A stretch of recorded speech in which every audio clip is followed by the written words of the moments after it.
Hi, welcome to the BariNation podcast, where we support the bariatric community with humor, humility, and honesty. I'm Jason. I'm Natalie. And today we're welcoming a new guest to the show, Kylie Hansen. She is a bariatric dietitian, a bariatric patient who has also turned into now a certified personal trainer. Thank Kylie, you so much for having me. Yes. Would you like to introduce yourself to the community? Yes, my name's Kylie Hansen. I had bariatric surgery in 2013, and since then have lost a little over 100 pounds. I've had 2 babies and a spine surgery, and I'm just trucking along with working at my success. But since then, I've just built a passion for helping others who also have similar struggles to mine in regards to the bariatric side of our life.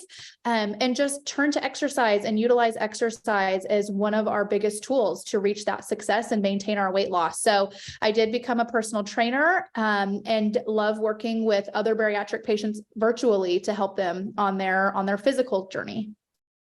That's awesome. See, that's one of the things that we've all kind of run into after we've had surgeries. We find this, passion to want to do more things. We get the energy, the clarity of mind and things, and we just want to put that energy somewhere. Yes. So it's awesome to see that you found something that not only works for yourself as a benefit, but also helps other people as well.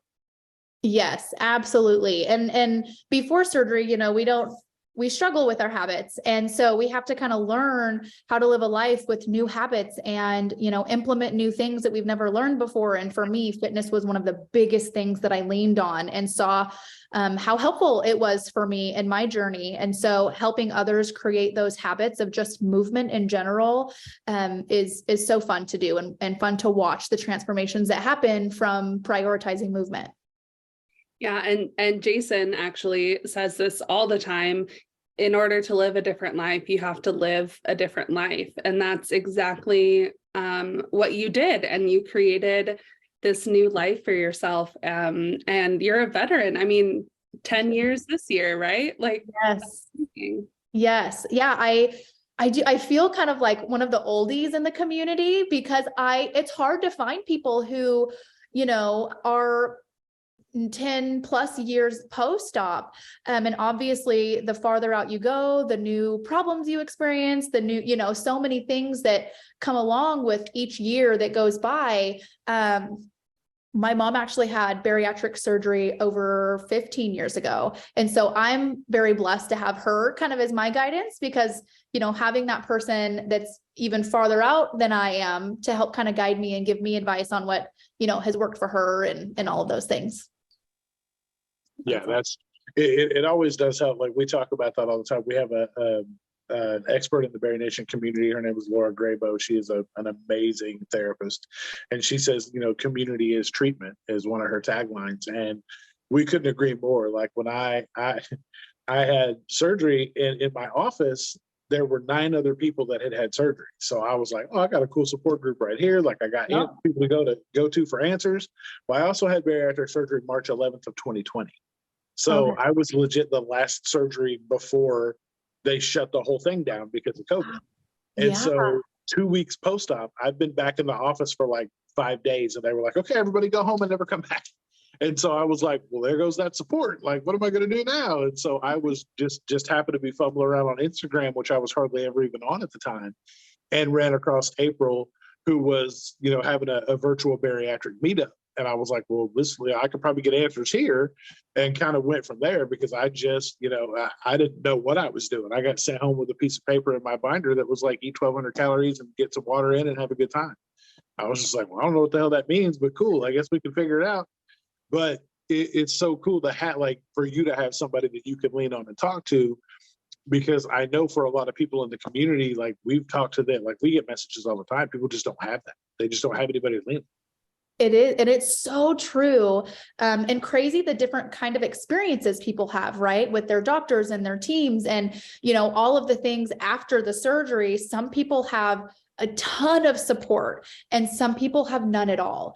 And so it's so important for us who have had the support and who understand how important that was for us to be that support for those people who don't have it. And like you said, right when you had your surgery and then COVID happened, we all had to kind of turn our entire life into virtual things, which was a hard transition in itself.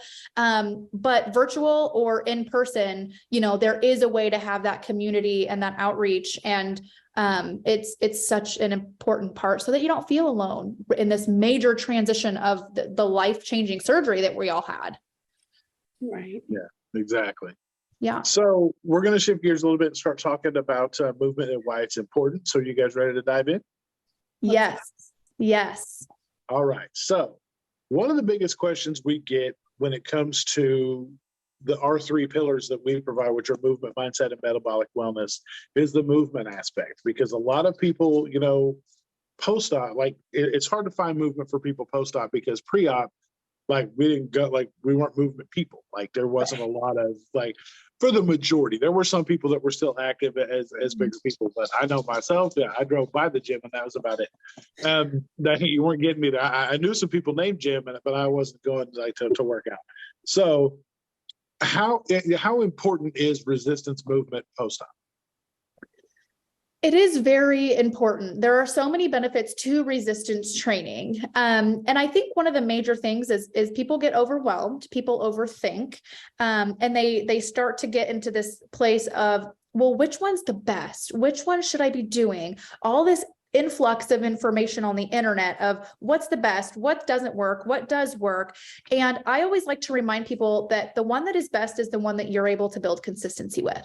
And people think that resistance training or strength training, weight training, whatever we want to call it, is for bodybuilders, or it's for gym goers, or it's for the people that spend their Saturday nights at the gym, right? And that's not always the case. You can do resistance training on your living room floor. You can do resistance training really anywhere, because, a set of resistance bands will do the trick. You don't have to be, using a barbell that's, weighted with 200 pounds. It doesn't have to be that. And so my biggest thing is, don't overthink it. Resistance training is for everybody. And there are tons of different phases, and, implement different movements that all include resistance training. But the resistance training really does help with lubricating your joints, building that muscle, or maintaining the muscle that you have.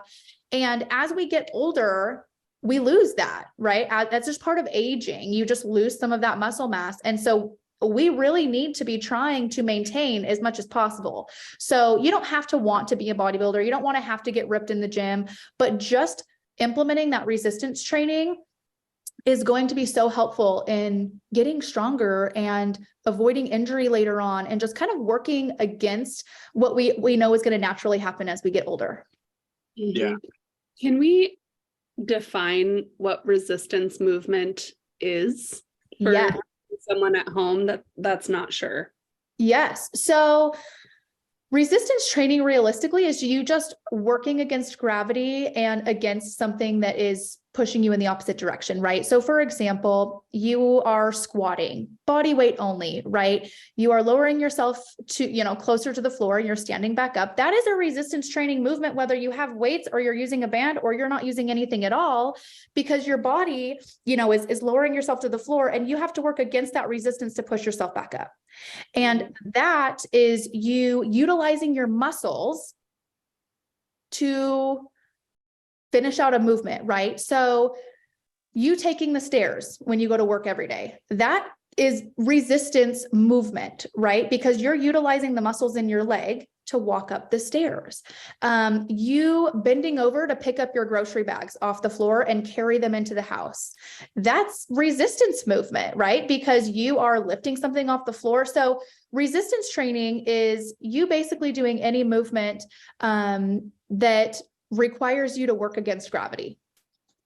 And I walk every day. I've fallen off a little bit during January because I've been sick, but I walk every day, and I live in Seattle. So Seattle does not have a shortage on hills.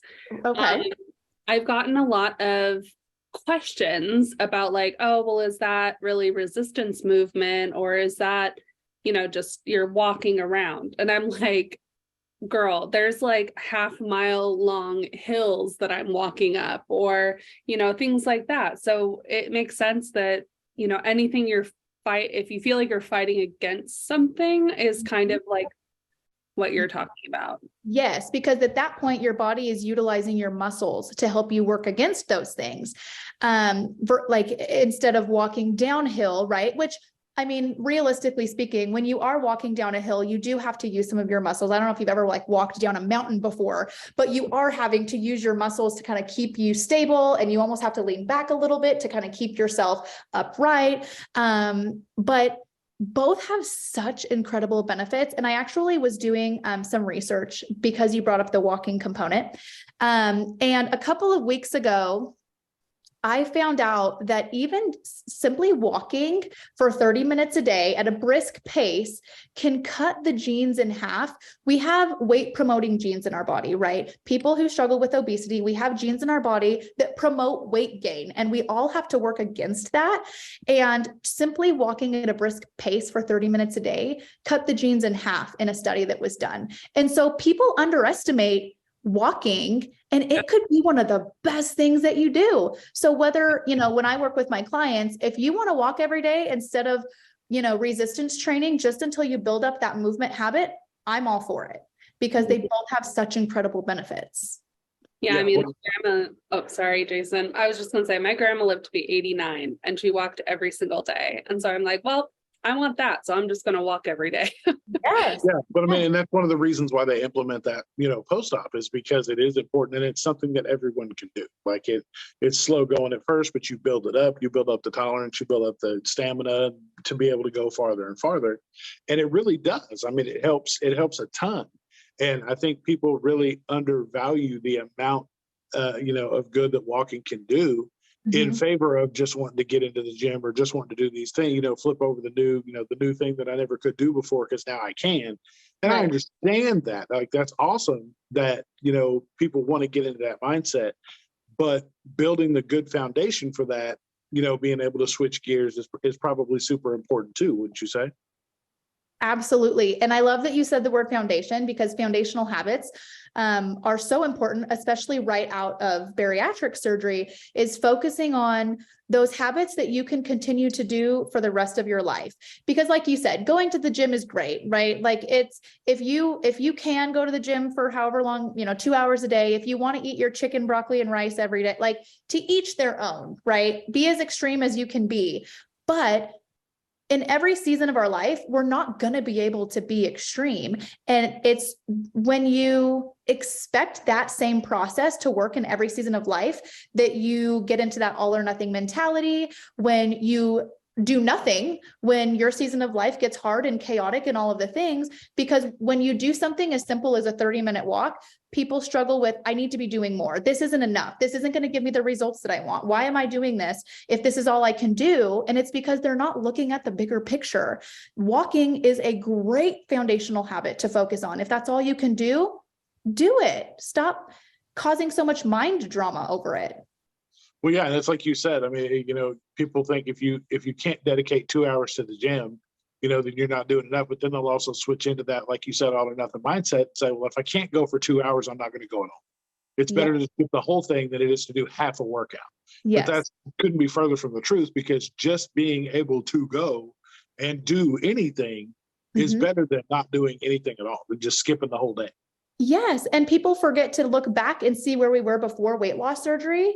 And I don't know about you guys, but I know before weight loss surgery, I didn't want to go outside and walk for 30 minutes a day. Like, that was not anything that crossed my mind. So for someone to want to walk or, build that discipline or the habit to walk for 30 minutes a day, you're already beating the previous version of yourself that would be sitting on the couch watching Netflix. So why feel so defeated and upset with yourself for, only walking 30 minutes a day?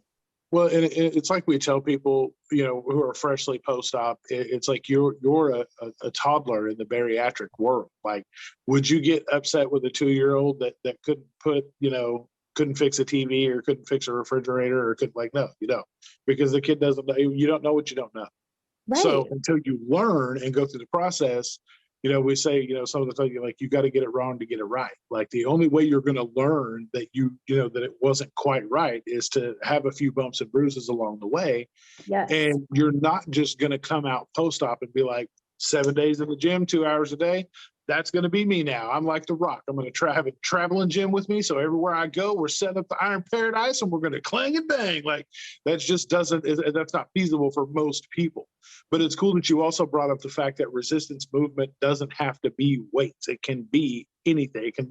It's going to look different for every single person, which is the same as our journey already is. Everybody's journey looks different. Yes. Well, and, with social media and with, the internet and all of the things, we see people lifting heavy weights and we immediately think that that's what we need to be doing. Or gosh, she's in the gym 2 hours a day, resistance training. So that's what resistance training is. And we need to remember that that's not all it is. It is part of it. Sure, it can be that for you if you want that, but it can also be something else, right? It's not a one size fits all. There are multiple ways to implement resistance training.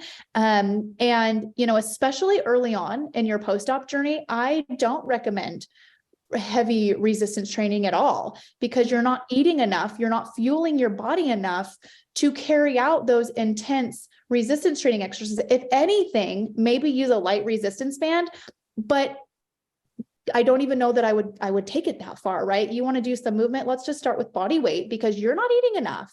So people who rush the process, they're going to learn really quick that that's not the right way to go about it.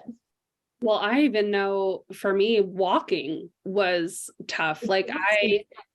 Exhausting. Like I remember, I think I was maybe 3 weeks post-op and I was like, Mom, today's the day. We're going to go on a long walk. I'm ready.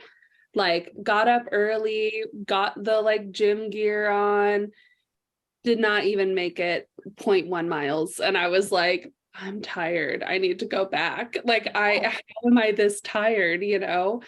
Just getting up off the couch was hard when you don't eat very much at all. Yeah. And before our surgeries, we were eating a lot. So our body was used to all of that energy. And we might not have been active, like physically active, exercising active before our surgery, but we definitely ate enough to give our body the energy or calories, nutrients to act out our day-to-day activities. But then after bariatric surgery, you ask me to take a flight of stairs and I'm going to be taking 17 breaks before I get to the top because I'm not eating enough to do stuff like that, Yeah. Well, and one of the biggest things, like what you had mentioned about, making sure that you work up to it is so many times we see people that will feel defeated because they can't go out the first time and just blow through this workout that they saw on YouTube or, TikTok or Instagram. And it's important for us to make sure and bring home to those people that it's not about that. It's about slowly working up to what you can handle and increasing as you go so that you don't have that negative, because most of us have negative connotations towards exercise anyway, because we've had bad experiences in the past, whether it's gym phobia, whether we've had people say things or look at us weird in the gym, like we don't belong there. Most people have gym intimidation as it is. So making sure that you're, well-versed in the workout that you're going to do before you go and working up to it, I would say is pretty vital to that. Yes. And I love that you say that because we have to be okay with being a beginner. And, especially right out of bariatric surgery, and I can't speak for everyone, but a lot of times our confidence is pretty low. And that's something that maybe we struggled with just from being obese and overweight, and how, our upbringing was, whatever the case may be, our confidence is pretty low. And so going into a gym, we are very much intimidated. And we think that by doing things like going to the gym and busting it out, it's going to build up that confidence. And we do have to remember to take a step back, slow it down, remember that the process is lifelong. We don't have we're not going to get overnight results. And to be okay with sucking at first, because that's what you have to suck at anything before you get better. And you said something earlier along the lines of we have to fail and we have to understand that that's part of it, trial and error, and you're never going to reach success without failing. So embrace those things. Yeah, absolutely. And that's, it's when trying to turn that mindset on, it's very rough, especially like you said, post-op, it's, where we feel kind of low anyway. And, to be honest, I don't know many of us that had just a thriving, insight look at ourselves, before or after. It takes a while to get to that part where we love ourselves and can give ourselves the space and the grace to kind of learn as we go. We just expect to whatever stage of life we're in to know as much as we know, and like that can't be challenged. But it is very challenging. All things post-op are challenging, especially trying to learn new things that you haven't done before, including the movement part. Yes. Yes. And it's all so new. It's a whole new territory. It's a whole new lifestyle that we're trying to live. So it's not just little bits of new things here and there. I mean, it's an entire new lifestyle that we're having to learn in order to be successful. And a lot of times people feel like they're being thrown to the wolves, because that kind of is the case, right? It's like, okay, let's get you in here for your bariatric surgery and then go home. And you're just kind of expected to do all the things, and for me, because I've had a baby, I almost want to compare it to, being a first-time mom, and then you have your baby and you're sent home. And it's like, what am I supposed to do with this? Right. You're like, I didn't have classes or anything. I don't know what I'm doing.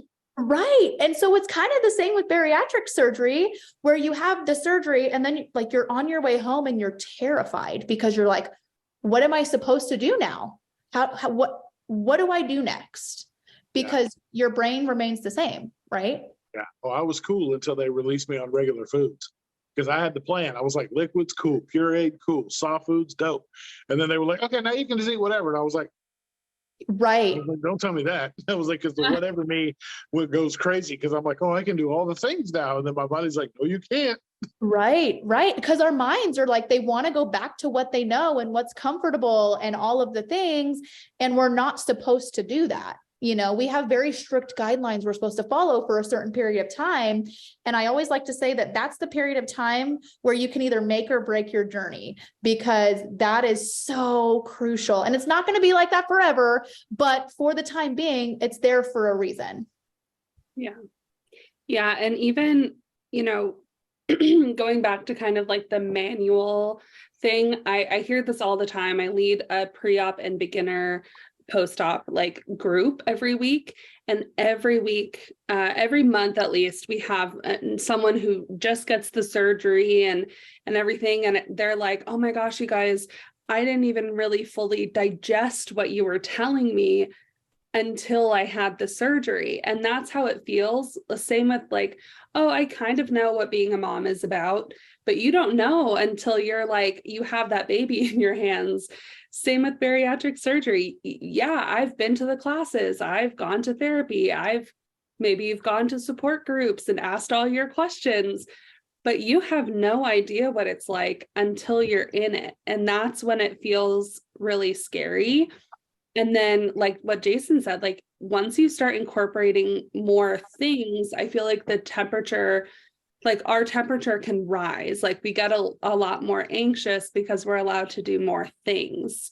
So I guess my question is like, how did you start with resistance movement, and what kept you going? Like what, because that's the thing, right? We always hear, oh, I started this, and then you check in a month and it's like, I kind of fell off that. I don't want to do it anymore. Right. And keep going. So for me, I wasn't a personal trainer when I first started my journey. So, at the time, I think I did things a little differently than I would do now if I had the knowledge that I have now. But I actually started out with cardio because it took less brain work for me to go outside and start with a walk. And then I started, jogging, and I would do walk for 30 seconds, jog for 15. And I became very good at cardio. And by becoming good at something, you build your confidence in that thing, right? And so I became a runner to where I was running half marathons, and I would, I was good at it. And I loved that. Every day I was going out on the trails and running with my girlfriends. And it became something that I loved to do. I felt like I grew a bond with running. And that's what happens when you get good at something. You dedicate, yourself to something, you get good at it, you start to, reap all the benefits of that. And so I didn't do much resistance training at all. But then I started going to the gym and doing like group fitness classes. They do like Les Mills, body pump and, all of those community type classes. And so by starting at the gym in a fitness class, I was able to start building my confidence with just getting to the gym, right? Now, if I were to go to the gym for the first time and immediately go into like the free weight section, I would have had no idea what to do because I just didn't know. So by starting in a class where I had an instructor and I had a bunch of people around me, we were all doing the same things, just getting my foot in the door of the gym and then starting to really love those classes helped me put one foot in front of the other and get myself to the gym. Once that confidence was built up, I kind of started trickling into other areas of the gym. So I took baby steps in order to get myself into the gym and start utilizing the equipment that they have. And that's what I did.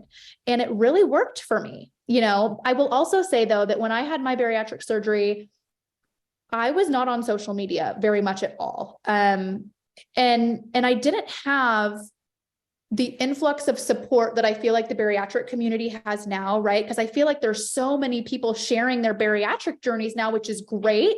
But back when I had my surgery, I didn't have that. And so, I didn't have people to look at on Instagram and social media and see what they were doing and, help people hype me up and all of the things. I had to go out and kind of do that myself. And so, that's what I did. And I do wish, back when I did have my surgery, I wish I had the support that I see the bariatric community have now, because I think that would have been an incredible tool for me, but that just wasn't the case. So, yeah.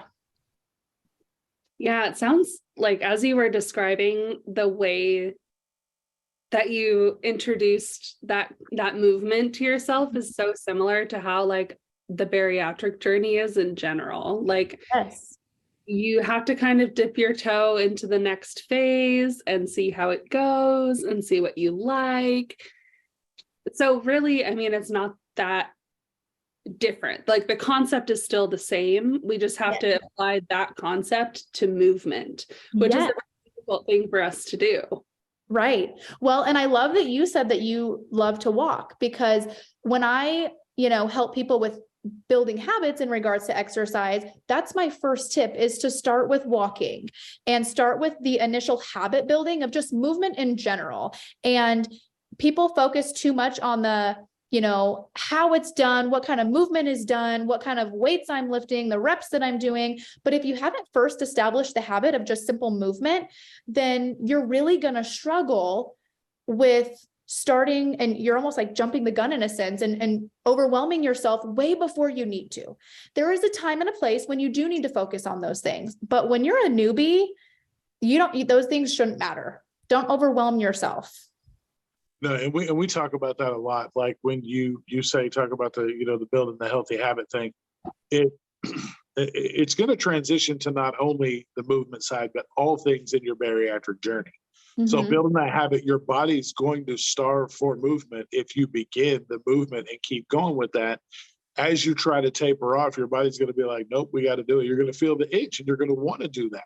Yeah. And so that's how, when you're walking a little ways, you start building the distances because your body wants to do more and go more, and the energy, builds up. So it's awesome to hear you talk about how the transitions work, because getting people to do, not only the thing they can be the most consistent at, but the thing they can build the easy confidence and build wins with. And that's walking, because you can start out at half a block and then do a block and then do 2 blocks and keep it moving. Yes. Well, and not only that, but I feel like when you're consistently exercising, whether it's a walk, whether it's yoga, whether it's resistance training, you start to build that confidence and trust in yourself. And I always like to say that confidence is built by making promises and keeping those promises to yourself. So I don't really care what the promise is. If you want to promise yourself that you're going to walk every single day for 30 days for 20 minutes a day, great, but do that. And see how you feel at the end of that 30 days. And you're going to be so proud of yourself. You're going to have better confidence. You're going to feel great because you did something that you told yourself you were going to do and you showed up. Right. So it's less about, I'm going to go to the gym for 2 hours every single day, because like for some people like myself, that's just not realistic. That's not a promise that I know I can keep. And so by setting these promises to yourself and then doing them and making sure that they are realistic for you, it really helps with that confidence and the belief in yourself and your capabilities, because as bariatric patients, we question ourselves.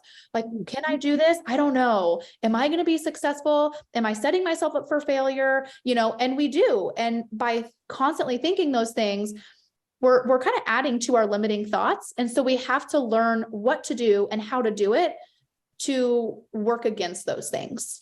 Mm-hmm. And that's what I did. I even started walking before my surgery. That was kind of my promise to myself. You're going to walk every single day. And I did just that. I live in Seattle, so we have city blocks, and I would walk, 1 or 2 blocks one day, there and back. And then, after a couple of days of doing that, I was like, oh, I feel like I could go one more. So I just add, and it's like Legos, like I just added a block. And now, I have my route that I do that's super long, and I would have never thought that I could get there. But that's what I did. I told myself, okay, today you're going to add on one more. Yeah. And I got faster. I got more excited every day. Like, oh, how much farther can I go today? And that's what we need to do, is just challenge ourselves, because we can trust ourselves, as you said. Yeah. Trust is a major part. Well, yeah, because we spent so much time, like you said, not trusting ourselves with a lot of things. We couldn't trust ourselves with food choices. We couldn't trust ourselves with pretty much anything. So our bodies would give out on us. Like, oh, like I know I used to, from my front door to my car is not 25 feet. I'd be winded at my heaviest. I would be winded by the time I made it to the car. So for me to think I could walk anybody's block is ridiculous in the first place. So it wasn't like, firstly post-op, I was making circles around my driveway. The neighbors probably thought I was nuts. I was shuffling around in the driveway like a old hobo. But eventually, you make it out in the street and you go half a block and you come back, and then you go a little further, and then, next thing you know, now I can walk, 2 miles and it's no big deal. Right. So it's just one of those things where, trust is optimal in this journey, but, trust and confidence all gets built, one brick at a time. Like, you have to start with the steps. Yes. Love. And I love that you started out with something so small and simple, with just walking around your driveway, because you're right. I mean, I think we would all think like, gosh, my neighbors probably think I'm crazy. I'm just circling my driveway, and people who are obese, we do have low confidence in exercise. We feel like we don't belong in a gym. We feel like, people expect, like, why is she even exercising? Like, all of these people have these, predetermined judgments about us based on our body. And so all of that is just heavily working against us. And so just remembering that it's okay to start small and walk in circles in my driveway. It's going to be okay, because those small things are what lead you to the big things. Like your couple circles around your driveway turned into a couple circles around your block, and then a couple circles around, whatever. And it just gradually increased. And as you did that increase, you started to build that confidence and trust in yourself, because that's what happens. Absolutely. Yeah. So awesome. Yes. Yeah. I was just thinking about when, like, pre-op, when I would walk, and I was at my parents' house in Arizona. So it was a foreign place to me. And it's Arizona in the summer. So I had to get up at like 6 a.m. if I was going to do a walk. Mind you, it was already 80 degrees at 6 a.m. And so that was as early as I could get up, though. But I would walk every morning, and I'd push myself to go farther, whatever. But there was this one woman who was always outside, and she'd always wave at me, hi. And one day she was like, you walk every single morning. And I was like, yeah, well, I'm, preparing for some pretty big stuff. And she's like, wow, like I need to start doing that, and I guess I bring that up because it's not, when people are looking at us, it's not always because they're like, oh, why is she trying? She shouldn't be, like, go back to your house, whatever the notions are. Sometimes you're inspiring people just by moving and doing it consistently, and showing people that anyone, like you said at the top, movement is for everybody. Yep. And yeah, so I think that notion of, like, judgment, it is in our heads. It's not always what people are thinking. Yes. And I love that you say that, because And I think because I've been an obese person before and I've struggled with obesity, when I see someone who has a larger body exercising, I am so excited for them because I know the struggles that they're facing. I know how hard it is confidence-wise to be in a gym and you're overweight, or to be outside, trying to jog or power walk. And every single time I see it, I say something out loud, like, so proud of that girl. Look at her go. I love to see it, because I'm speaking into existence that just because people have an overweight body or are struggling with their weight doesn't mean that they shouldn't or can't do these things. They belong just as much as the person who's got the 6-pack abs. Yeah, no, absolutely. What would you say is probably something that you didn't think you would encounter when you made your switch from patient to personal trainer, that surprised you? I would say a mindset, right? Because before I became a personal trainer, I really did focus on physical. I really kind of hounded into myself. I was very much what the scale says determines my success. If the number on the scale goes up, then something's wrong. I'm doing something wrong. And the next day I should probably just eat a salad, right? Like and it truly just was because we didn't know. When you don't know, you can't do any better. And so by going to school and learning about movement and nutrition and how all of that just plays an incredible role in our journey, I learned that a lot of the things that we struggle with as bariatric patients is all mental, because a lot of the things that we encounter are very much normal things that happen to bariatric patients and non-bariatric patients, like weight fluctuations, right? A couple pounds, when you weigh yourself and you're up a couple pounds the next day, or even 5 pounds the next day, because that's a normal weight fluctuation. It's normal because our body just does what it needs to do. And it doesn't mean I necessarily did anything wrong. There are things that we should be using for informational purposes only and not tie it to our success and our worth. And so me going to school to become a personal trainer, I really was able to see how our body actually works, that I'm not actually a failure because I gained a couple pounds and so having that under my belt really helped me kind of see the truth behind certain things that us bariatric patients struggle with mentally.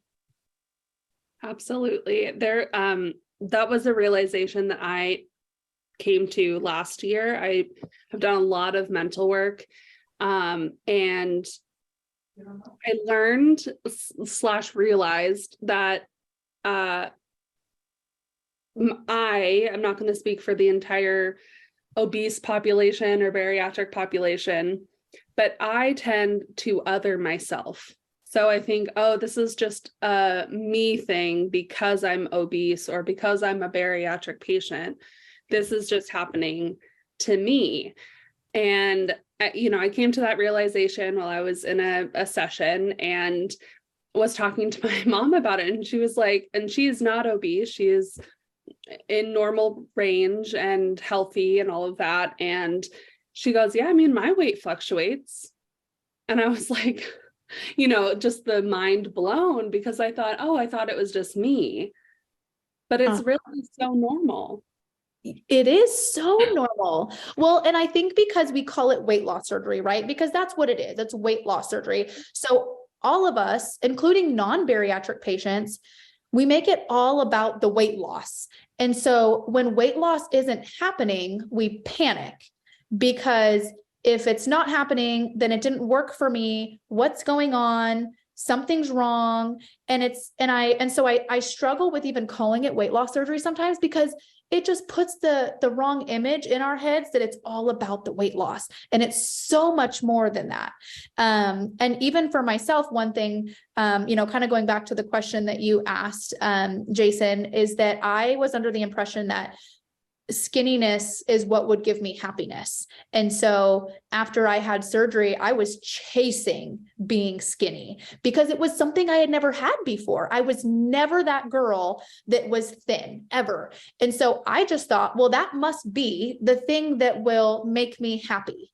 And so that's all I did, was I chased thinness. And I ended up in therapy, and I ended up with an addiction to fat burners, because it helped, with me thinking I had control of my nutritional choices, because there were, chemicals or whatever that helped me to not feel hungry. And I loved that. I loved that I could not eat food, because clearly I didn't trust myself with food. Right. And so, after becoming a personal trainer and really working on my mental health, I learned that you're not handed happiness on a silver platter once you become thin. It does not work like that. No, it's the, we talk about it, we talk about the arrival fallacy a lot. Everybody's like, oh, just got to get to my goal. When I get to my goal weight, everything's going to be licked. Like, I don't have to be a bariatric patient anymore when I hit my goal weight. I just want to get done. I want to hit the finish line. And, one of the things that Natalie came up with, there is no after. Everybody wants the before and the after.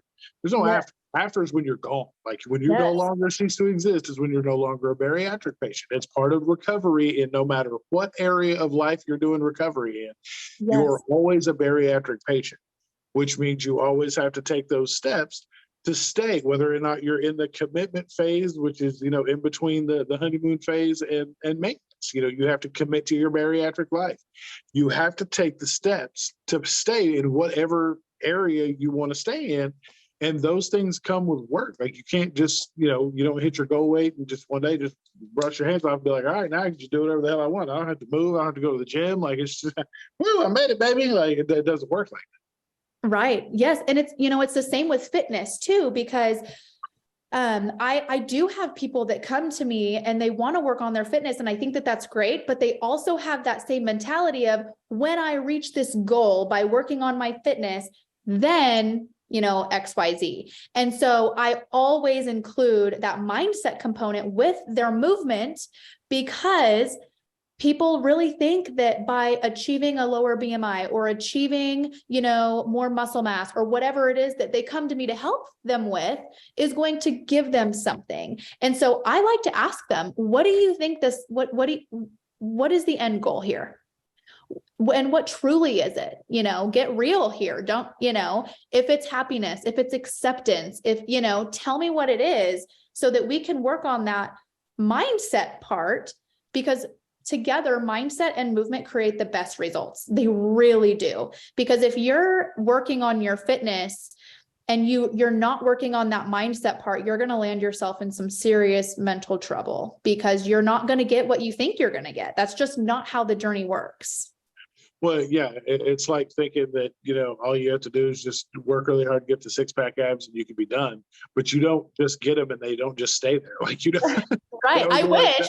That would be like all the Avengers not working out for their movie role for the sequel, and they all just show up looking like, like Fat Thor in the sequel of the Avengers, where he's all big. Like, that's, you don't just get it and keep it. Like, you have to work on it to maintain it, to keep it there.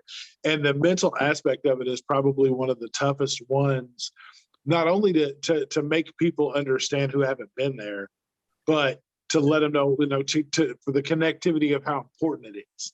Like, you have to understand that it is one of those things where, the mental aspect of it, you have to, like you said, you have to be in it for the right reasons. Otherwise, it's not only is it not going to give you the payout you want, but you're not going to continue to do it, because once you don't see the payoff, once you realize you're not happy with the payoff, what's the point in continuing to go? Exactly. And I love that. That's so true. If you're not looking for the health benefits, then you don't have any reason to keep going. If you're only in it for weight loss, then why keep working towards weight loss when you see the weight go up, right? We're not always going to be losing weight. We're not always going to be getting the physical results that we want. So if you're tunnel visioned on just the physical part of our journeys, then you're not going to keep going. You've got to look at the bigger picture of why we had bariatric surgery, why we need to exercise, so that you do keep going when you don't see the results happening that you want. Exactly. Yeah. So no, I think that exercise, especially for me, can be a great tool and a coping mechanism, right? When we want to revert back to our old habits, go do something, move your body. Go for a walk, get outside. If you have a desk job, keep a resistance training band near you and just put them around your legs and just tap your legs out to the side. There's always a way to incorporate movement into your day. And that's one thing that I like to do with people is challenge them, because we're all busy, right? We all have lives that, we struggle with time management. We're chaotic, being a mom, having a job, all the things. And so we use being busy as an excuse to not do certain things. And it's more about not finding time, utilizing the free time that you do have in a productive way. So whether you have 20 minutes of free time a day or 2 hours of free time a day, let's figure out how to use the time that you do have and implement something productive there, And so, and like I said, whether it's at your job or whether you do have the time to hit the gym, just figuring that out is so important, and not feeling defeated if you're someone who doesn't have 2 hours a day to go to the gym, because even myself, I don't have that, but just because I don't have that 2 hours of free time to go to the gym doesn't mean I can't find a way to move my body. Absolutely. So what is, excuse me, what is one thing, if you were to leave, anyone listening today, what is like one major piece that you would give them to either start their movement journey, to keep going? What would you tell someone? So for someone just starting, I would tell them to not overthink it and to move your body 2 to 3 times a week to start. 20 to 30 minutes a day is perfectly fine. And don't focus on what kind of movement you're doing, what kind of movement you think you should be doing, what kind of movement you see on social media. Focus on what feels good for you and your body and your specific period of your journey, what season of life you're in, what phase you're in, and just do what feels right in that moment, but dedicate 2 to 3 days of intentional movement into your day. And by intentional, I mean setting aside time where your intention is solely to exercise. So I know a lot of times people will say things like, well, I'm going to go to Sam's Club and I'm going to get extra steps in there because I'm grocery shopping. And that's great. And I don't ever want to take away the benefits of getting in that extra movement. Or sometimes I'll hear people say, well, I deep cleaned my house on Saturday, so I skipped my workout. Again, totally fine. The extra movement is great. Deep cleaning your house, you're up and down on the floor, you're all over. So you are getting extra movement and there are benefits to that. But when you're trying to establish a habit of exercise, your intention needs to be exercise. If you're grocery shopping, your intention is grocery shopping. If you're deep cleaning your house, your intention is to deep clean your house. So set aside time in your day where you are focusing solely on habit building with moving your body. And it can be 10 minutes a day. It doesn't have to be overcomplicated. It doesn't have to be 2 hours a day, but starting with that to help build that habit can be so helpful. Well, and having the right plan and movements in place really is beneficial too, because you can go to the gym for 2 hours and not get shit done, or you can stay at home and have a really focused workout for 30 minutes and do twice as much as you did at the gym in 2 hours. Exactly. Yes. And I do go to the gym occasionally here, and I do find that I get a much better workout at home, because when I go to the gym, it's so packed. So I have to look for equipment to use. It's really hard for me to go to the gym and actually get in a workout that I want to get done, because the time that I do have where I could go to the gym is a very busy time of day where everybody in this entire city is also going to the gym. And so for me, working out from home with the set of dumbbells that I have is much more effective for me and my lifestyle than going to the gym. And I know that's not the case for everybody, because everyone's goals are different. Everybody's got, different, lifestyles and preferences, but you can absolutely get in a very effective workout from home. Beautiful. That's exactly what we needed to hear, because that means that not everybody has to run out and get a gym membership tomorrow to be successful. You can find things that work out for you at home. And Kylie's just the person that can get you there. Where can they find you at, Kylie, if they want to talk to you more about what you can do for them? Yes. So I am on Instagram, KylieHansen.vsg, and that is where I communicate most with other bariatric patients. People interested in working with me, just send me a DM, and I would be happy to chat about what I do and who I can help and how I can do that. Beautiful. Amazing. Well, Kylie, thank you so much for joining us. We appreciate you taking the time to, impart your knowledge on us, your wisdom, and taking the time to just answer the questions. We really appreciate it. Thank you guys so much for having me. I absolutely love chatting with you guys. Thank you. That's awesome. And to the community, we appreciate you guys for all the support that you've shown us, the likes, the shares, the subscribes. We couldn't do what we do without you guys. We appreciate it from the bottom of our hearts. Those of you, whether you're in our support community or not, we love all of you the same, because it all supports each other, which helps us support the people who haven't found us yet. So you sharing us and telling everybody about us just helps us reach all the corners of the internet, because there's people out there that need it. So thank you guys from the bottom of our hearts. And just remember, at the end of the day, you've got this, we've got you, and we'll see you next time. Bye, everybody. Oh, That was awesome. that was good. Good. I'm so glad. So glad. I sometimes struggle with am I not giving enough specifics? Us bariatric patients, sometimes we need structure, right? And so a lot of times people ask for that very specific structure. Tell me exactly what to eat. Tell me exactly what to lift. Tell me exactly how many reps I need to do. Yeah. And it really, it's so different for each person, because there are so many factors that play a role in that. And so it's hard, because I so badly want to give you what you want, but it's also my job to give you what you need. Yes, absolutely. And I think this is a good toe dip right into what resistance training is. I'm really glad that we really got to hit on pretty much everything on how to even get started, what even is resistance training, because we have so many folks who ask us this stuff all the time. And what should I be doing? I don't know. You are different than me. I walk 45 minutes every day. Do you want to walk 45 minutes that's my advice to you. Right. So having you here to say I'm a bariatric patient, I have gone through, a similar path to what you have, and this is how we can get you to start that resistance movement. I think that's really huge. Yeah. And there's so many different ways, right? And people get so wrapped up in the gym part of it. And it's it doesn't have to be that. You can, there was a part of my journey where I started doing Bikram yoga, and I loved it at that period of my life. It was great. Community, the flexibility, all of the things and benefits from yoga was great. And then there were times when I started swimming, right? I would go to the gym and swim laps.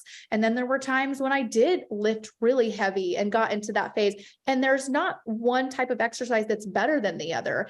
They really all complement each other. And I think that's what a lot of people forget, is that, just because she looks the way she does and she lifts heavy weights doesn't mean that that's what's best for me. And realistically speaking, you could get very similar results doing a completely different style of exercise. There are multiple paths to success, not just per path. Yeah, I've seen, to your credit of saying that, I've seen women that do CrossFit that look way more jacked than people that go in the gym and lift. It just depends on people have a hard time connecting the fact that it's genetics just as much for us as bigger people as it is for those people who end up looking, how they look, whatever the case may be. If you have a woman who's lean and super jacked and all that, it could just be in her genes. She just is going to do that. People that barely lift weights can look completely shredded just off of body weight exercises. It just depends. Yes. My husband, he is just a very naturally thin guy. And we joke a lot because he struggles to gain weight. And we had a conversation, and I actually told him, I'm going to make this into a post one day because this is so true. But if you were to look at my eating habits and look at my husband's eating habits, most people would think that our bodies were swapped, because he eats like my 5-year-old son And I am very intentional and fuel my body and all the nutrients and vegetables and all the things, but I'm the one who struggles with weight and with, obesity and all of the things. And so to see that really puts things into perspective, right? Yeah. That used to kill me because I used to say all the time, like, I don't even get the benefits of being a real fat person because I don't get to eat like one.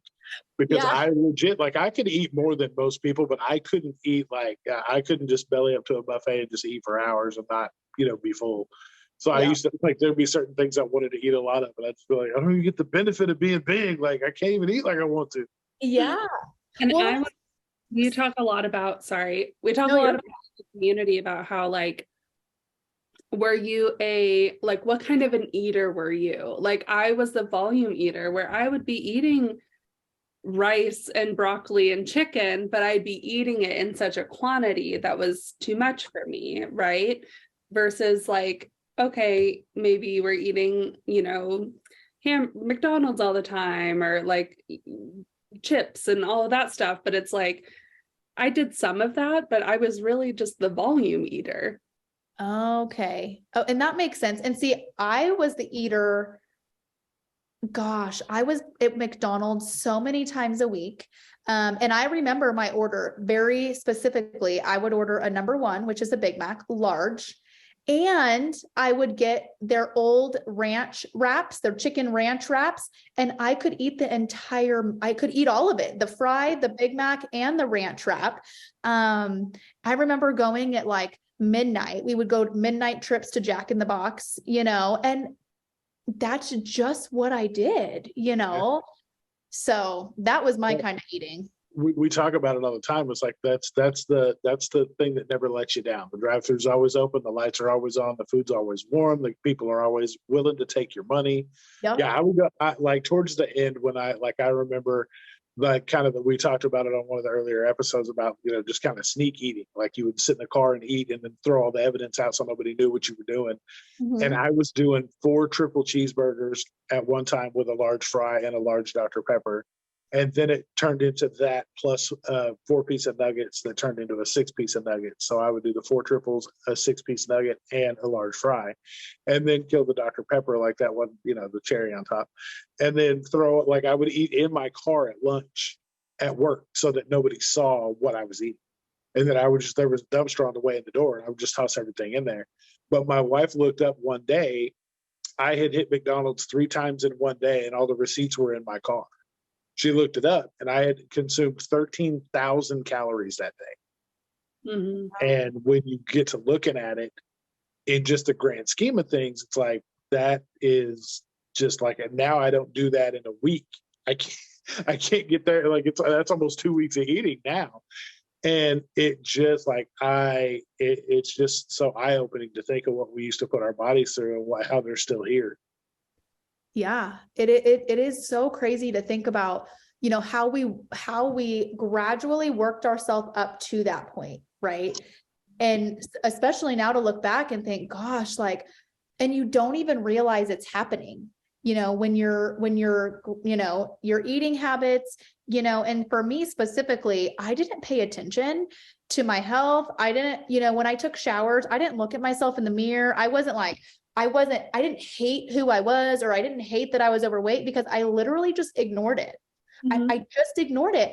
And so when, the idea was presented to me from my mom that I could have bariatric surgery if I wanted, I truly was like, what do I have to lose? Like, why not? And so it was really eye-opening for me at the time to look back and see how truly unhealthy of a life I was living, because I had no idea at the time. Yeah, there's such a disconnect. Yes, big disconnect. Doctor, I never, like, April talks about this a lot, but about how, like, just putting lotion on your body, and you're like touching your body, not in like a weird way, but like, I never did that. Like, I never put lotion on my body to like, because I didn't want to feel it. Like, I didn't want to know how big my belly was, or like how big my thighs were.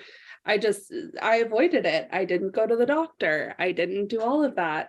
And now to think that I'm a person who goes to the doctor regularly, who gets labs drawn, like who's excited to get labs drawn. Like Yes. wild. It's so crazy. And in the best way, you know, to see who we were and who we've grown into. Yeah, absolutely. Yeah. Well, Kylie, we appreciate you so much for coming on and meeting with us. We hope to have you back because I'm sure there's been plenty more things we can talk about from movement. Yes, so many fitness things. So I would love to. Awesome. Well, thank you so much. You have a great rest of your night, and we'll email you and let you know about the struggle bus thing. And then if you can send us over a headshot that you want that we could use for the trailer and for also for the struggle bus app. Okay, I will do that this evening. Thank you so much. You have an amazing night. Thank you guys. Thank you guys so much. You too. Bye. Bye-bye. Nice. Do you want to end record? Sure.